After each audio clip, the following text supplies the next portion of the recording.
எப்போ திமுகவுக்கு பொறாமையா வர ஆரம்பிச்சது, கோபம் வர ஆரம்பிச்சதுன்னா எடப்பாடி பழனிசாமி மேல, தென் மாவட்டங்கள்ல எடப்பாடி பழனிசாமிக்கு கூட்டம் தான். ஏன்னா எப்பொழுதுமே தென் மாவட்டங்கள்ல திமுக வந்து நம்ம நிறைய ஜெயிச்சிடலாம், நிறைய சீட்டு வாங்கிடலாம் அப்படின்னு நினைச்சிட்டு இருப்பாங்க.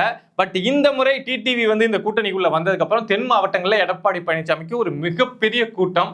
அதை பார்த்ததுக்கு அப்புறம் பொறுக்க முடியல, திமுகவால பொறுக்க முடியல. இனிமே இவரை நம்ம கையை வைக்காம விட்டோம் அப்படின்னா, இவரை சைட்லைன் பண்ணிட்டே இருந்தா அவரா டவுன் ஆயிடுவார் அப்படின்னு நினைச்சோம்னா இனிமே அது ஆகாது அப்படின்னு புரிஞ்சுக்கிட்டு டைரக்டா எடப்பாடி பழனிசாமியை அட்டாக் பண்ண ஆரம்பிச்சாங்க.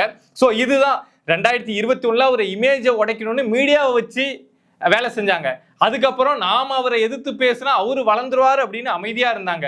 ஆனா இப்போ எதிர்த்து பேசியே ஆகணும், பேசலன்னா அவர் இன்னும் மக்கள் மத்தியில போய் சேர்ந்துருவாரு அப்படின்னு திமுக, அதாவது கருணாநிதியோட மகன், கருணாநிதியோட பேரனே ஒரு விவசாயியை பார்த்து நாம அவர் அட்டாக் பண்ணி பேசணும் அப்படின்னு சொல்லிட்டு வாய்க்கு வந்த மாதிரி கண்ட வார்த்தைகள் எல்லாம் எடுத்து அந்த பிலோ த பார் போயிட்டு இப்போ பேசிட்டு இருக்காங்க.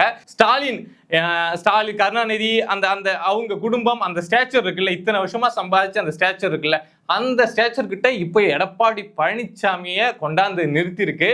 இதை கண்டிப்பா திமுகவால ஏத்துக்கவே முடியாது.